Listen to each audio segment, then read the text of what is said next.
Thanks, everyone. Welcome to the latest March Matters hockey education series.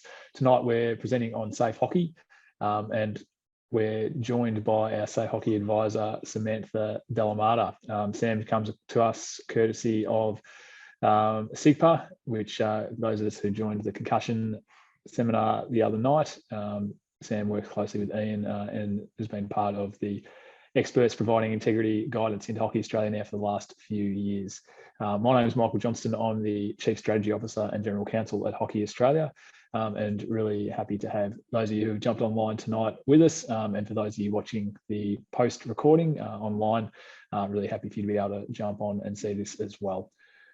Just as a little bit of housekeeping, for those with us live tonight, if you can just keep the cameras off, microphones muted throughout the duration, that would be fantastic. If you do have any questions though throughout, then please pop them into the chat feature. We'll try and get to those during some natural pauses in discussion. We'll also have some time at the end if you did have any other questions. And just before we get going, of course, we'd like to begin, as we do with all our Men's Hockey Australia, by acknowledging the traditional custodians of the lands on which we are all meeting here this evening, and pay my respects to elders past, present and emerging. And I would certainly like to extend that respect to any Aboriginal or Torres Strait Islander peoples who are joining us here this evening. I'm really happy to be joining you from the Wathaurong country. Sam, I'll hand over to you to take us through the safe hockey journey, what it means for our clubs, associations, players, anyone involved in hockey. And absolutely, as you said, we'll get to any questions that people may have throughout the night as we go. Great, thanks, Michael, and welcome everybody. I too would like to just acknowledge traditional owners, and I too am on Wathaurong land out here in the Bellarine Peninsula, and also extend that to any Aboriginal and Torres Strait Islander people we have here. I also do want to just acknowledge that we may have people within the group or who are listening to the recording who have experienced child abuse at some point in their lives, and I wanted to just reach out and acknowledge you and your experience. And it's important for us to also recognise that when we talk about safety in sports, we have to talk about child abuse. For those of you who haven't quite muted yet, if you could mute, that would be great, just so we can lose some of the background sound for the recording. And I would like to just remind people to please look after yourself. So as I said, in order for us to talk about keeping children safe, we have to talk about what abuse in sport might look like and what we're actually protecting them from. It can be quite distressing for people, particularly those who have lived experience. So please look after yourself, do what you need to get support afterwards if you are distressed at all by the conversation. So moving forward, I just wanted to sort of start by saying I have been talking about safe hockey for a few years now, and I did a session with March Matters last year in 2021. For a long time, I've been talking about what is to come and what was on the cards and where we were headed and what we were aiming for. And tonight, I'm actually going to be able to talk about what we have achieved, which is a really exciting piece, because there's a lot of vision, but not a lot of fruition, I guess, from that. For a long time, it was all sort of working in the background. But there is some stuff tonight that I get to share with you guys, which is really exciting, that sort of we had achieved at the end of last year, and this is one of the first opportunities we have to share it. So I'm going to go over some of the old stuff, the stuff you may have heard if you've sat in any of my sessions before, because it's important that we take the opportunity when we have it to refresh on that. But then I'm going to talk about the work that we have that is available to you guys, which is really exciting, and then the work that we're still going to be aiming for later this year and into next year. So safe hockey as a destination, I'm going to take an attempt to play a video. I'm going to give it about 10 seconds, and if it doesn't work, I'll move on. Don't worry, can you hear that, MJ? It doesn't matter anyway, the sound is relevant. Bit of music.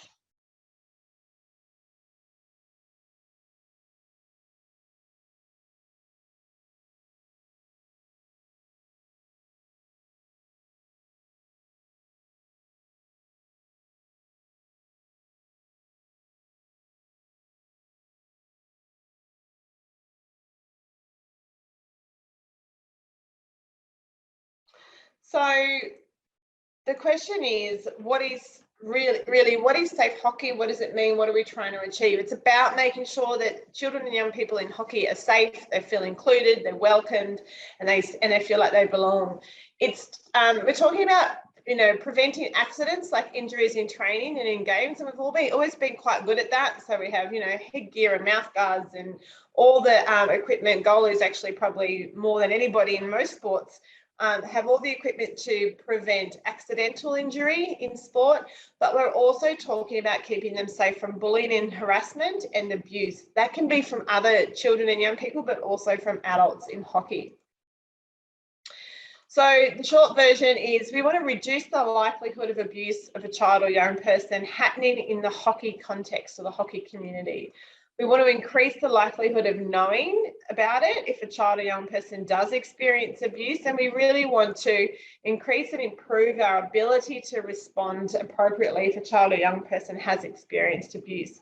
So we don't want it to happen, but if it does happen, we want to know about it and we want to respond appropriately and sensitively and promptly as well. So we've been really lucky to engage the Hockey Australia comms team last year to create some resources, and I'm going to use those through here, and then I'll show you where you can find them because they're available to you guys as well. So the ultimate goal is stamping out abuse in sport, and thanks to Joss who's come on board and been able to create some material for us to use, and that's involved both Hockeyroos and Kookaburras. So when we talk about stamping out abuse in sport, we're talking about different types of abuse: physical, sexual, emotional, grooming, and neglect. I've provided a fairly brief sort of explanation of each of those here, but essentially what we're talking about is physical abuse is the use of physical force that harms a child or young person. Emotional abuse is the use of words or acts that cause harm to the emotional, psychological, and developmental well-being of a child, and that can include intimidation, threatening, verbal abuse, but it can also include exposure to family violence. So a child doesn't have to be the recipient of the family violence. If they are in the house, they might be experiencing family violence, then that in itself is considered emotional abuse. And emotional abuse is the most reported to the authorities. It's the most commonly reported type of abuse.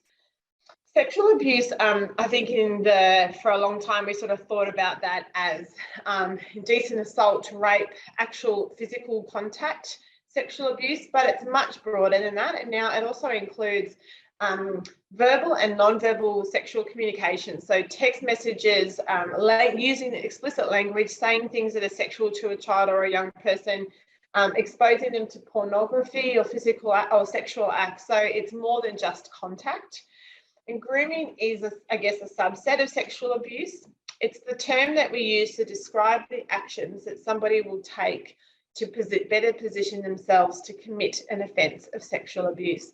So it's sort of unlikely for us to see somebody out of the blue commit sexual abuse against a child or a young person who they have no relationship with. It does happen, but it's fairly uncommon. So the term grooming is used to describe the work, the actions that someone puts in place so that they can get more one-on-one time with the child, so that they can, you know, often they'll be found to groom parents, to get parents to trust them, to then allow them to be with their child one-on-one. It's important that we understand what that looks like and that we can report that if we see those behaviours, because what it can do is it can the police can actually catch that perpetrator before the sexual abuse is committed. So the child may be none the wiser that that's what was happening. And neglect is something that we do see in sport, probably at a high performance level, more so in elite sport. We will see neglect. So overexertion, lack of medical treatment, lack of access to water, rest, that sort of stuff. But more likely at grassroots, neglect might happen in the home of a child or a young person, but because of the nature of sport and the fact that we build relationships, kids build relationships with their coaches and the other adults in their club, it might be that an adult recognises indicators of neglect in a child and therefore they have to do something with that information. So it may not be occurring in hockey, but somebody in hockey may know about it and therefore have to respond.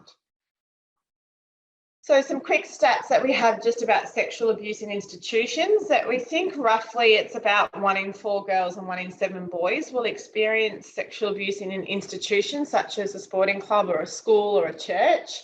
And about 90% of those occasions have been the perpetrator is someone known to the child or young person. So that sort of, you know, I guess negates that idea that, you know, we're looking for stranger danger or some creepy guy on the corner.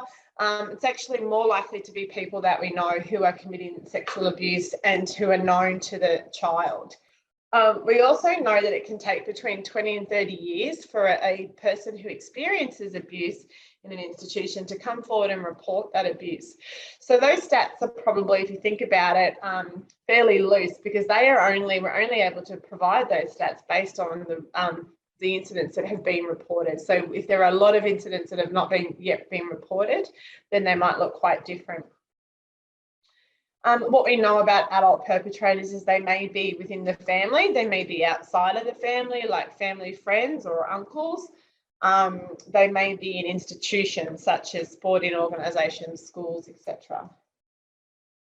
What we know about abuse in sport is that it can happen at all levels, from high performance to grassroots. That the high risk areas include physio, massage, one-on-one coaching and travel. So it can happen in your day-to-day grassroots training and also the match, but it's more likely to happen in these situations where there is more contact between a young person and an adult. There's a power imbalance that exists between coaches and athletes, and there's a whole heap of work happening at the moment to try and shift that so that we're really operating off an athlete-centred approach to coaching. But that will take a little while, and just because by nature of usually adult and child, the power imbalance exists there, and that becomes a fairly high risk when it comes to sport. So I guess one of the other things we know about abuse in sport is it can go undetected and it can be enabled. And they're two different things. Undetected means no one notices it, but enabled means people know about it and they don't address it. They don't reduce the risk, and then often they're enabling that abuse. And we've seen that in some pretty high profile cases as well as on a local level. It can happen during sport. It can happen, you know, camps, interstate tournaments, between 2 or more people involved in sport, and also from the sidelines. So it's important to know that we all have a role to play. And I guess this is one of the key messages coming out of Safe Hockey is this is not just about the president, it's not just about the junior coordinator, but every person involved in hockey, including children and young people, play a role in creating that safe environment. We have, you know, at an association level, there is going to be, certainly if you go right up to Hockey Australia. Hockey Australia's role in this is to create all these resources and support and education to roll out at grassroots so that you guys don't have to. But as you move down, the association's role is to then push that out to their clubs and to support them to put these things in place. The clubs are really responsible for the club culture, and I had a really good response when I met with some young people last year about Safe Hockey, and one of the things they said was, we know that the culture of the club is good when young people turn up and they can spend the afternoon at hockey and they know all the people behind who are working in the kiosk, and they know the umpires, and they have these relationships. And then he actually said another thing is when lazy teenagers put their hand up to go and work in the kiosk or to help out, suggests that there must be something good about the culture of the club, because they don't normally offer to help at all. So it was a really good response to get an idea of what, you know, how do young people, I guess, pick up on the culture of the club. Coaches obviously are responsible for their behaviour and their actions, but also they're responsible for the way in which they will respond to concerns that might be raised by the young people that they're involved with. And each individual, including children and young people, we have some key messages to young people about being aware of their own behaviour and the impact it might have on the people around them. So everybody has a role to play, and that includes the individual person in the centre. So I guess, why are we trying to prevent abuse? So at best, unsafe environments in sport can take the fun out of the game. They stop young people from playing and they increase dropout rates. I know that the AFL are putting a whole lot of work in at the moment to try and keep young people between the ages of 11 and 15 in footy, because there's a huge dropout rate, and I think COVID has only just made that worse. And it's probably seen similar effect across hockey as well. So as a result, they may no longer get the physical activity they need to thrive, the social connection that they would get from sport, or they may change sports entirely. So at the very best, that's the outcome of what might happen if the environment is unsafe. At the worst, it can destroy lives. It can impact their ability to form trusting relationships. It can contribute to long-term issues like mental health and anxiety and eating disorders and suicide. So this is the result of an abusive environment at its very worst. People can be hospitalised. It can really affect them and their families. So we have a real obligation to make sure the environment is safe in hockey, because it only takes one small thing to happen that may seem not like a big thing, but the impact on somebody can be long lasting. The other reason why we have to prevent it, so we have the carrot and the stick. The carrot is we're going to protect kids and make their lives better, and that's a good thing. But the stick is it's the law, and it's the law in most states and territories. There is at least one piece of legislation that talks about having a duty of care, keeping children safe, and reporting concerns. But we have national principles in place, and they are really there to keep everybody in line and to direct people in institutions to make sure they've got things in place to protect children and young people. In Victoria and New South Wales, there are standards that are now legislation. So they have to prevent you from being harmed, and they have to protect you if it's already happened. That's what that legislation is about. So what is hockey doing? Well, we're doing lots of things, and we've been doing lots of things for a while, which is great news. We have rules. I'll talk you through those shortly. We have education. This is one of those, just one example of the education that we're offering.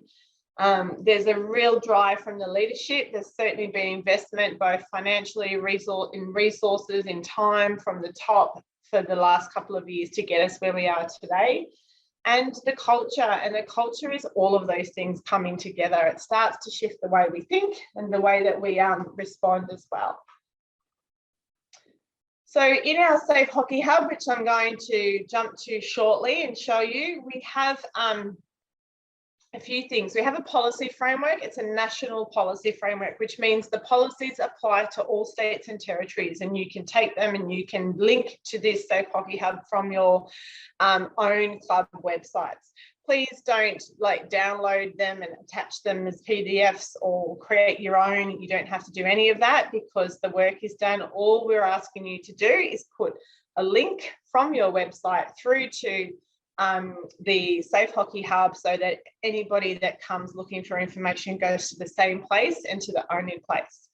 So we've broken that framework into 5 policies around leadership, people, behaviours, environments and responses. And then we pulled out all the key messages from those, because even though they're sort of tailored at a fairly easy read level, they are still get a bit complicated and they need to be. So we went through and went, let's make this easier. Take out just the really important stuff. Obviously, the whole thing is important, but the really key messages, and put them into some resources that are specifically designed for the different cohorts we're trying to reach. So that is young athletes, adult athletes, families, coaches and managers, umpires and officials, and clubs and associations. So basically, we've adapted the key messages from the policies into some resources that sit in that hub, and I'll show you that shortly. We also have education, and we're continuing to develop and adapt education for all of the different audiences. So we've been doing some face-to-face delivery in the past. We have online courses that have been pushed out to the member associations and to the state and territory teams, but will be rolled out at grassroots as well and be available through RevSport and the new training and education platform. And then we'll be looking to create a Safe Hockey Leadership program where we actually upskill some of the the state association people to be able to manage some of this, to understand it. It's all very well for me to come in and do this work, but I actually put myself out of work and say now build up the capacity of the organisations to do a lot of that stuff themselves so that it's really embedded over time. There's a couple of examples here on this slide. The Safe Hockey, Safe Kids Code, it's actually part of the Hockey Australia Code of Conduct, but it's narrowed down into just 8 points. When you work with children, we expect you to do this. And then we'll, some of the resources resources we provided unpack that in a bit more detail so it's really clear what we mean by it. Another one is the responding to concerns 6R. So you could read policies and guidelines and all the other stuff, but if you don't, at least you have this sort of into a one-page document. And that one-page document is really to talk people through. So if they haven't had the education, they haven't been able to read the policy, at least this way they know exactly what they're looking for. So I'm going to use my magic and jump out of here and hope that oh, there you go. So this is the Safe Hockey Hub. It is sits under the policy tab, but you can Google it and it will take you to the right place. This is where we want you to link your club websites directly through to here. The Safe Hockey Hub looks like this. We have a raise a concern button that you can refer to, and anyone can put in just quickly. They can just, it's very basic, so it's not asking for a huge amount of detail, but it's just an opportunity to put in the state that you're in and what your concern is, and in some contact details so that people can track you down and to get and come back to you to hear what your complaint or concern is. There are 5 policies in here. There are also supporting documents. So the Safe Hockey Safe Kids Code. This responding to concerns guide is specifically designed for clubs. So we have a complaints and disputes policy that is a national policy. The idea is that this sits underneath that. So the first thing you should do is go to that, work your way through that. And if an issue needs to be escalated, then it will take you through to the complaints and disputes policy. We're trying to create some buffers at the bottom so that you don't have to delve into the big stuff straight away, that it can talk you through some easy steps. And that's a whole guide there that will do that. You can see here that this is a flow chart that we've created. So if the concern comes through, there's a really quick, is it about children's safety or not? And usually if it's not, then it's a complaint and it will take you right through to the complaints and disputes policy. But if it's child protection or child safety related, there's a few other steps we want you to follow first. So essentially that sort of takes us into those bigger policies, but as a nice sort of introduction for clubs so it's not too overwhelming. As we move down here, you'll see there's different zones for the different community guidelines. So we have young athletes, adult athletes. If you click on here, there's resources here. They're specifically designed for young people, so they're short and sweet. We've had young people have a look at these in the development phase before they were developed, and then once we had them designed, you can see here, these are some simple messages that we're putting out to them as well.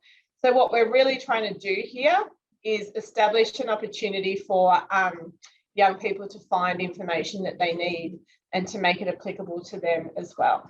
So this is sort of where we're at with our young athletes. You can see there's some videos down here and some contacts, and that's just an example of what we're looking at. I'm just trying to get access to my, there we go.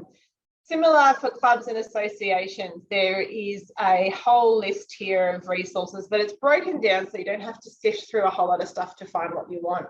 I really recommend that clubs and associations spend some time going through to see what's here. There is a register here, so an Excel document that you can register your concerns. Everywhere we sort of tell you to do something, we hopefully provide the tool for you to do it as well. Now, you will get training on this. We are going to be creating an implementation guide to help put things in place. But it's really important that until that's all rolled out, you at least know that this is here. So worst case scenario, if you need the information, you can come here to get it.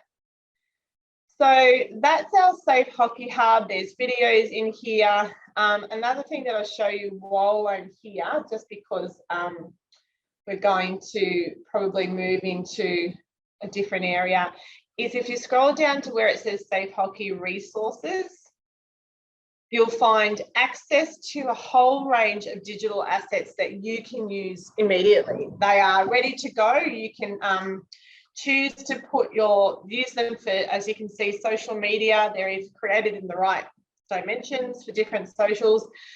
There's posters that you can literally print off and put online. You can add you'll be able to see down here the editable ones, means that you can actually add your logo of your club up to at the top.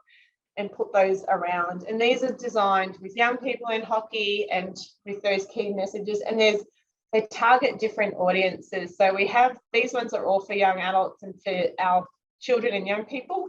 But if you scroll down, you'll see there's some that are designed, those messages are designed for families, and there are some for the broader hockey community as well.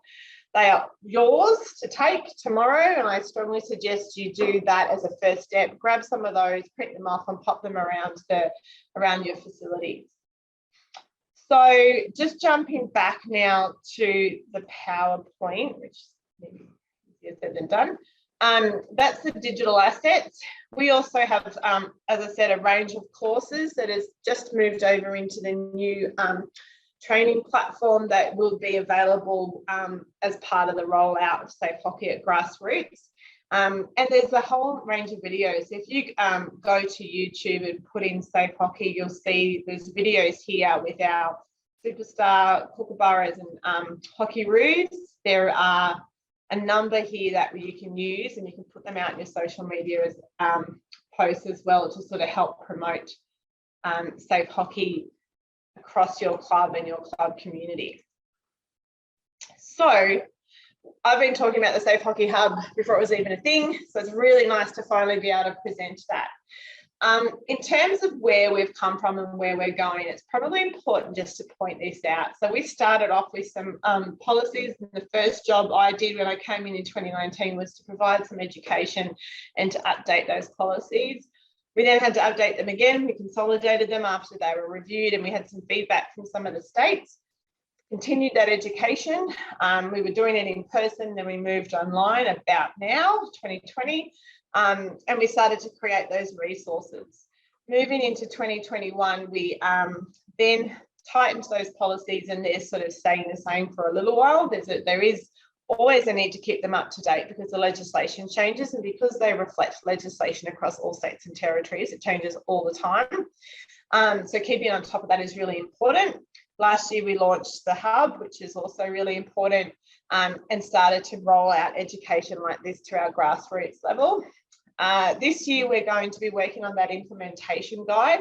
We listened to the consultations we did with clubs and associations, and we made a point of trying to build that implementation guide into existing systems like Rev or the new training platform. So we're still working out the details, but it will hopefully just limit how many different places you guys need to go to access this stuff. And it will be spelt out almost in a calendar that sort of says, you know, first week of March or the first committee meeting in March, here's what you need to do. It might be a short video and a couple of actions for the month, or it might be a brainstorming session, or it might be just some little things that you can do to start implementing this that are really achievable, and it will be spelt out for you with those things available at the same time. We're going to train up those delegates from each state and territory so that you've got some internal expertise as well. And we're just going to continue to keep rolling out this education. In 2023, that implementation guide will be available, and there's an expectation that you guys will start to put that in place. We'll also ask you to start to recruit your Safe Hockey officers. I'm hoping by then we have a bit of a shift in the volunteer rate, and that's easier, but we're also going to create a recruitment pack that has some fairly innovative ideas around how to find a Safe Hockey officer. That's a little bit different to just putting it, giving it to whoever puts their hand up at the next meeting. It's usually the same person who is doing a lot of stuff around the club. It's also important that we find ways to find someone a little bit more independent, because it's all very well to put your hand up to do it because nobody else has. But if you are doing that, often they're people who are, married to the seniors coach, has a kid in the under 15s, has two kids in, 13s, and they're sort of attached, and it's really hard for people to come and bring concerns about behaviours in the club to somebody who is already well connected to that community. So having someone a little bit independent is not a bad thing. So we'll provide some support around how to do that within your own community. So the strategy for 2022 and how this affects you guys. Well, from the top, we're still working on all the member associations adopting the framework, the policies. We're trying to actively promote that hub across community hockey. We just want people to know about it and for it to be really visible so that they can access that information if they need it while they're waiting for the implementation process to happen. And we want to develop that implementation guide for 2023 and embed it in those systems that already exist. We'll continue to extend the online courses to grassroots, as well as offer more of these webinars and recordings and videos and sessions around education. We're also going to include a more detailed module around safe hockey in the coaching and officiating accreditation courses. So we're actually building that in and expecting coaches and officials to have a higher understanding of it and to be able to put that into practice in their roles. And then, of course, the safe hockey officers at the state level first, but then rolling those out with recruitment packs so that it makes it easier for you guys on the ground. So in summary, for you going forward, we're asking you to promote safe hockey by linking your website. Ensure that it is a standing agenda item on your committee meetings from now on. And if you if you kind of go, we put it on the agenda but don't know what to do, maybe just pick for the next few months, every time you have a meeting, open up the hub, go to one of those sets of resources. So for example, your clubs and associations, pick one thing to look at, read it as a group, watch a video. There's always something you can do to start to familiarise your committee with their responsibilities around this and what that might look like, and get a head start in this space. If you have coaches who are travelling with children, young people under the age of 18, that includes seniors who have got players who are under 18 in the senior teams, find the Safe Hockey Overnight Travel Guide that is on the hub and make sure they are familiar with it. It's a really important tool, and it's there to help people think about the risks that are associated with travel. We don't want to say to kids, we can't take you away anymore, it's too high risk, it's too hard basket. So we want them to be able to do it. It's really important for their development, but it also means that we just have to put some extra things in place, because the risks do look quite different when we're taking children and young people away from their parents. Overnight, hotels, it starts to change. It's not about not doing it, it's just about doing it better and safely. Prepare to recruit a safe hockey officer. If you have someone in mind that you think would be good, grab them now and give them a sort of pseudo role to get them started, but certainly have that on the agenda for the coming year. And just to continue to be aware of the risks at your club, act appropriately and prioritise the safety of your young athletes and the other children and young people who are associated with your club, just because they're part of that community. Takeaway message. What is that? I thought we'd done that. More takeaway messages. Safety of children and young people in hockey has to be prioritised. It's no longer a nice thing to do. It's a legal requirement. That's not just for the for Hockey Australia, but for clubs, individual clubs as well. The work is happening at the top, so it's easier at the bottom. We're doing this work now so that it's we're able to hand that over to you guys, ready to go to make it more successful in the implementation. We understand that there are barriers and complexities with volunteers. They are not going away, those issues. They are only probably worse than they have been in the last few years. And so we continue to consult with those on the ground to find out, how do we do this in a way that is as smooth as possible and effective as well. Hockey is ahead of many sports. I always say this, not that it's a competition, but it always is in sport. We are absolutely leading the way in safeguarding, and particularly with the hub that's out there now. So it's really important that we're seeing out that commitment and that it happens at all levels, and that you guys on the ground are championing that message as well. That's probably it from me. That's my spiel. Please jump in if you have any questions, or you can put them in the chat. We'll keep the recording going to capture those questions and my response. But if something comes up later, you're welcome to sort of reach out to Hockey Australia to get some support around those, any other gaps that we haven't covered tonight. I think the link is into the hub is also in the chat if you want to make sure, jump in there and check it out. Absolutely. No, thanks, Sam. And certainly would encourage anyone to jump in and have a look at the hub if you haven't already. Look, in the absence of any questions coming through for the minute, Sam, there's probably a couple that just popped out at me that if I'm putting on my hat as a club volunteer, would be of interest, I guess, to me. And the first one is in relation to what do we do when an incident happens? And I mean, if there's one takeout that you can provide to a club, what's the most basic thing you'd say to anyone if you became aware of something and you're feeling unsure about what to do? You know, the hub's great and you go there and you're still feeling a bit unsure. What's the first step? It's a really good question. And I think what's happened in the past is people don't know what to do, so they do nothing. My answer is, if you don't know what to do, just do something.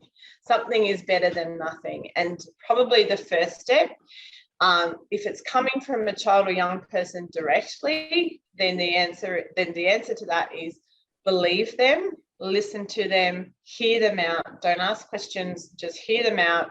And then when you've finished that conversation, do something with that. It's above everybody's pay grade to take that home and dwell on it overnight and think about it. I'm not really sure.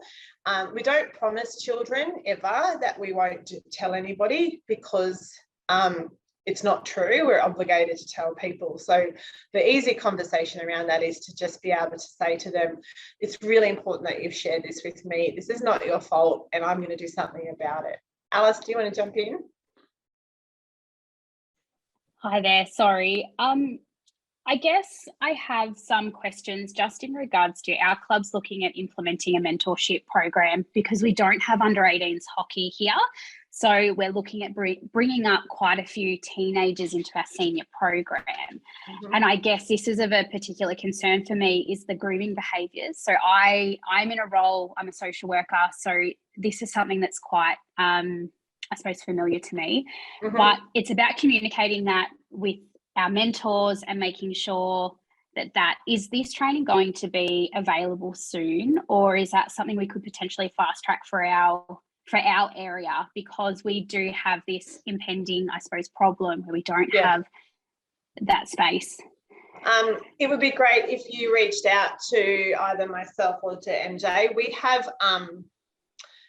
have courses that are probably relevant enough and available now to address that. We have the adult athletes course, which is basically saying that if you're an adult athlete in hockey, it's sort of designed for seeing at a probably representative level, but it doesn't matter. It basically says, this is what happens, this is what the expectations are of you, here's the code of conduct. If you see something, do something about it, but also do the right thing yourself. So it's different to some of the other courses where we're targeting people in roles like coaches or staff.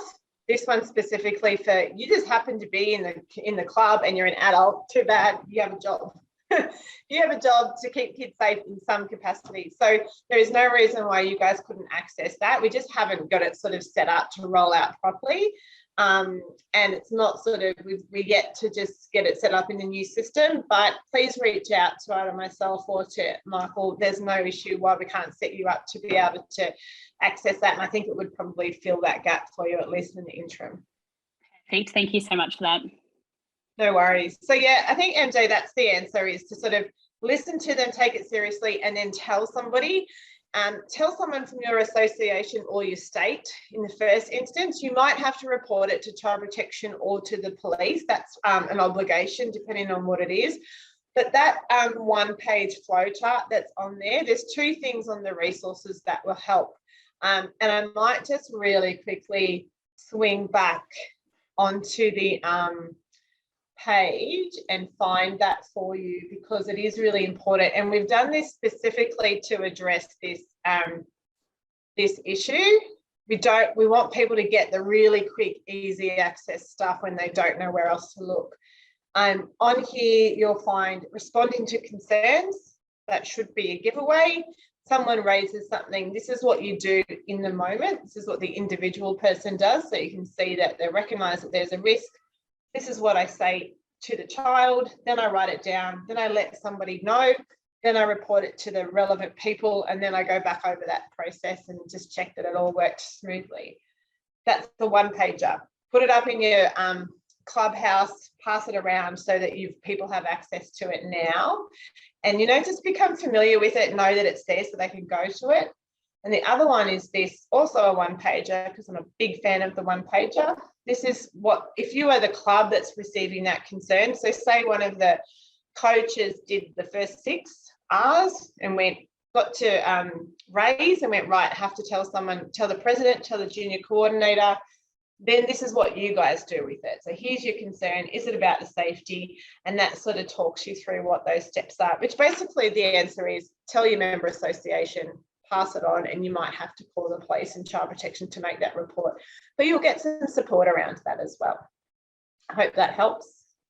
No, it does. Thanks, Sam. And I think that's the really important piece there as well. Out of all of this, the whole way it's been set up, there's the raise a concern, the ability to reach out to your state member association or directly to Hockey Australia as well. The key piece there is you need to be doing something, but also don't feel like you have to try and figure it out along the way.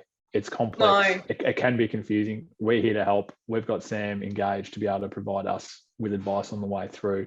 We've got Ian, for those of you who've been on any of the integrity forums as well, to help us as well. So, as well as myself at HA. So you're not in it alone. If you do have an issue come up, we would much rather hear about it. And if there is, even if you feel completely confident that you've done something, there's a really critical piece for us to know as a national body that we can be aware and that your state body is aware that there's an issue that is being dealt with. And so ultimately, if you need to take any action against an individual who may have perpetrated, even if it falls outside of a police situation, we want to be able to know, because we want to be able to stamp out any form of abuse and any perpetrators of abuse from the sport. And that's a really important piece. We also want to know that this works. And so if you have gone through those processes, like throw us a line and say that went really well, or step 7 didn't go very well and it didn't work. So we can kind of tweak it to make, because we don't know how applicable it is until it's out there and people are using it as well. Yeah, absolutely. And look, we have found as well, unfortunately, there is a case where there are people that involved in our sport that we don't want to have involved in our sport. We've had some clubs that have reached out to us and flagged some issues or concerns, whether that's about a specific incident or about a specific individual that through their activity outside of hockey, they've felt compelled to take action. It's always been easier when you can work with the club and help guide them through it, as opposed to coming in. And sometimes, unfortunately, we've seen issues after the fact where a club has tried to, in the past, deal with it themselves, and maybe taken a misstep along the way, which makes it a little bit harder to be actually able to get there. So the resources are fantastic and will really help you, but it is really critically important that you also reach out. The other piece, Sam, I was keen just to follow up, and thanks, Alice, for your question as well. And I have contacted you offline, so please do reach out and we can get you those training materials offline. Was just you spoke about the overnight travel guide, and that's a really important piece to understand as well. There is another element to that too, which is quite interesting, I think, and to consider, Sam, is that piece around where you've got 2 minors in a situation, and perhaps that might be something that is not front of mind for people around some of the inherent risks that can come from having 2 minors in the same in an overnight situation. And do you know what? It's actually one of the areas that I've recognised that we have not provided a strong enough response to in this stuff. A lot of the focus is adult children, but occasionally we sort of make reference to it. So I really want to strengthen that going forward, because the peer-to-peer abusive behaviours is, and that's both from bullying, sexualised behaviours. It includes, consent and issues of consent, is really is pretty prevalent across all organisations working with children and young people, but particularly in sport, and particularly when we talk about overnight travel. And there's a fine line between people building, creating relationships while they're away, which is really exciting and fun if you're 15, and a nightmare for any of the people, the adults who are supervising. But it can very quickly, as we've seen happen in a lot of high-profile cases, it can shift into a pretty uncertain space that we really need to be able to manage. So the peer-to-peer aspect of safety and safe hockey is something we will continue to strengthen, and it is a risk we need to be aware of. We do talk about that in a little bit in the overnight travel guide, and also around the work we do with the young people resources when we deliver the training face to face with our athletes at a state and territory level. We actually do talk about consent, and we have a video that we show, and it's good to just sort of get people thinking about their own behaviours. So we're trying to protect them from adults, but we also kind of need to put these things in place to help them protect themselves as well. So yeah, it's something that we'll continue to strengthen as we go. Yeah, thanks, Sam. Look, it is such an interesting space, and it is something that we all need to be on top of at all times. And any trip where you're going away or taking kids overnight is inherently got an element of risk to it. So what we don't want to see is that stopping, because it's so important for not just kids in pathway hockey environments, but also if you're wanting to go away and have attend a carnival, any situation, critical part of the sport. It's just around trying to make sure that we're providing the safest environment as possible, and you being fully aware of the risks so you can take just those one or two little steps that can help. Look, it looks like we don't have any more questions in the chat, but thanks for those who have jumped in along the way. Thank you, Sam, for your presentation tonight. Always a pleasure to hear about what's going on within the world of safe hockey for those of us in the hockey family. And fantastic to finally be able to sit here tonight and talk about the hub with it being live. Really excited to see the rest of it now be rolled out. Yeah. Look, there will be, as we've spoken around, more in this space being released over the coming months through the year. So look out, but this is certainly part of, as Sam spoke about, this gradual rollout. We hear you, we understand that you're club volunteers, that you've got a million things that you need to try and do. This is not just one more thing we're trying to throw at you and say, good luck, off you go. It's around a really staggered, staged release so that you can start picking it up. We've done the heavy lifting for you. It's now just trying to be handing it over to you. So it's not going to be a here you go and good luck. We're here to answer your questions. The state bodies are here to answer your questions. And this is something that's critically important for not just hockey, but for any sporting organisation in the country to get right. So with that, I'd like to thank everyone for jumping online and for your attendance in the session. Hope you found it informative. If you do have any questions, please do reach out. I know that Liam's contacted you all with the address. Similarly, just reach out to myself if you do have any queries following on, and we're happy to get those back to you. Thanks, guys.